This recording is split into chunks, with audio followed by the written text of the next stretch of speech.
Jelang persidangan lanjutan, 6 terpidana kasus pembunuhan Vina dan Eki telah tiba di Pengadilan Negeri Cirebon. Hari ini dijadwalkan ada 19 saksi yang akan dihadirkan. 6 orang terpidana kasus Vina menjalani sidang keempat peninjauan kembali yang digelar pada pagi ini. Sidang kali ini beragendakan mendengarkan keterangan 9 saksi yang merupakan teman dari para terpidana. Para saksi dihadirkan karena dinilai dapat memberikan kesaksian bahwa para terpidana berada di tempat yang berbeda saat kejadian pembunuhan Vina terjadi. Kita bergabung dengan jurnalis Kompas TV, Vida Alatas, yang memantau jalannya sidang lanjutan peninjauan kembali di Pengadilan Negeri Cirebon. Vida, saksi yang dihadirkan merupakan teman dari para terpidana. Selain soal lokasi saat pembunuhan terjadi, apa saja kesaksian yang akan disampaikan oleh teman-teman terpidana ini, Vida? Ya, Mercy, betul sekali. Keempat saksi yang dihadirkan pada sidang lanjutan PK dari ke-6 terpidana kasus Vina dan juga Eki adalah teman dari ke-6 terpidana atas nama Okta, Teguh, Pramudia, dan Ahmad Syarifuddin atau Udin. Dan keempatnya ini juga merupakan saksi yang pada 8 tahun silam saat proses penyidikan terkait kasus pembunuhan berencana Vina dan juga Eki terhadap ke-6 terpidana ini juga dimintai keterangan sebagai saksi untuk kemudian melengkapi BAP dari ke-6 terpidana. Dan tentunya Mercy dan juga saudara, hari ini selain terkait keberadaan dari keempat saksi dan juga kebersamaan keempat saksi bersama dengan ke-6 terpidana pada saat hari kejadian, tepatnya malam tanggal 27 Agustus 2016, yang juga diberikan keterangannya oleh para saksi ini adalah terkait dugaan-dugaan atau terkait adanya ancaman dan juga tekanan serta intimidasi yang kemudian didapatkan oleh keempat saksi pada saat keempatnya ini diperiksa di Polsek Talun pada 2016 lalu. Ada Teguh, lalu juga ada Okta dan juga Udin dan juga Pramudia. Keempatnya ini menyatakan bahwa pada saat diperiksa pihak kepolisian ini kemudian menekan mereka agar kemudian bisa memberikan keterangan bahwa keempatnya ini sedang tidak bersama para ke-6 terpidana pada saat malam kejadian.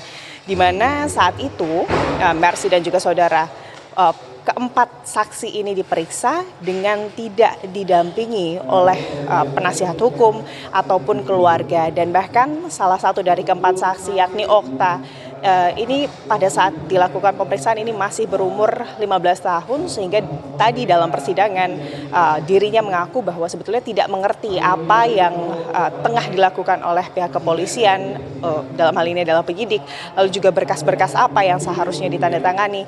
Itu salah satu saksi yakni Okta itu tidak mengerti konteks dari apa yang tengah dilakukan kepada dirinya pada saat penyidikan. Dan juga ada Syarifuddin yang memang tetap bersikeras terkait keberadaan ke-6 terpidana dan juga dirinya pada saat malam kejadian, yakni tengah bersama-sama menginap di rumah kontrakan dari Pak RT Pasren. Dan juga ada Pramudia yang tadi dalam persidangan menyebut bahwa saat dia di Polsek ini memberikan keterangan tentunya mengikuti arahan dari pihak kepolisian, karena ia menyebut tadi bahwa jika kemudian dirinya tidak memberikan keterangan sesuai dengan apa yang diminta atau diperintahkan oleh penyidik dari Polsek Talun pada saat itu, dirinya diancam bahwa akan kemudian ikut bersama-sama dalam tanda kutip masalah yang akan dialami oleh ke-6 terpidana. Dan Mercy dan juga saudara, kalau kita melihat ke belakang tentunya pernyataan dari keempat saksi yang hari ini dihadirkan ini menguatkan pernyataan yang kemarin juga diberikan oleh ke-6 terpidana di hadapan majelis hakim pada saat sidang PK lanjutan, di mana ia menyebut atau mereka menyebut bahwa dirinya ini tidak berada di lokasi kejadian pada saat malam 27 Agustus 2016. Dan kalau kita melihat yang kemarin juga menarik, Mercy dan juga saudara, di muka persidangan ini kuncinya adalah kesaksian dari Rivaldi. Rivaldi ini merupakan salah satu dari ke-6 terpidana, di mana memang berdasarkan keterangan yang diberikan di hadapan majelis hakim bahwa dirinya sebetulnya ini adalah tersangka atau sebelumnya ini adalah tersangka dari kasus kepemilikan senjata tajam yang dirinya ini sudah ditahan 3 hari sebelum hari kejadian, sebelum tanggal 27 Agustus 2016. Dan pada saat itu Rivaldi dilibatkan oleh pihak penyidik untuk kemudian mengakui bahwa dirinya ini juga merupakan bagian dari komplotan pembunuhan berencana Vina dan juga Eki. Namun hal tersebut kemarin di persidangan Mercy dan juga saudara berhasil dibantah oleh Rivaldi dengan kemudian novum atau bukti baru yang diberikan atau berhasil ditunjukkan begitu ya di hadapan majelis hakim oleh penasihat hukum dan juga tentunya di depan atau di hadapan jaksa penuntut umum.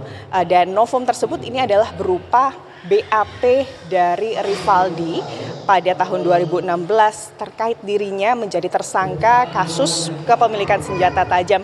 Dan di hadapan majelis hakim penasihat hukum ini memperlihatkan bahwa tanda tangan yang ada di BAP Rivaldi pada saat dirinya kemudian menjadi tersangka kasus kepemilikan senjata tajam di Polsek Utara Barat Cirebon dengan tanda tangan yang kemudian ada di BAP dirinya sebagai tersangka kasus pembunuhan berencana Vina dan juga Eki adalah 2 tanda tangan yang berbeda. Ini tentunya menguatkan alasan atau keterangan atau alibi dari Rivaldi yang menyatakan bahwa dirinya tidak pernah menandatangani BAP yang pada tahun 2016 lalu ini diperintahkan begitu ya oleh penyidik untuk ditandatangani terkait keterlibatan Rivaldi dengan kematian atau pembunuhan Vina dan juga Eki. Dan tentunya kemarin Mercy dan juga saudara terkait atau selain terkait dengan adanya bukti atau novum yang memperkuat alibi ke-6 terpidana, ini juga dibahas terkait gerasi dan ke-6 terpidana mengaku bahwa mereka tidak mengetahui konsekuensi dari pengajuan gerasi dan itu semuanya dijelaskan lengkap begitu ya Mercy dan juga saudara kemarin di sidang perdana dari pemeriksaan saksi di PK lanjutan ini. Demikian Mercy. Sidang peninjauan kasus Vina, pengacara hadirkan 19 saksi. Terima kasih jurnalis Kompas TV Vida Alatas yang melaporkan langsung dari Pengadilan Negeri Cirebon.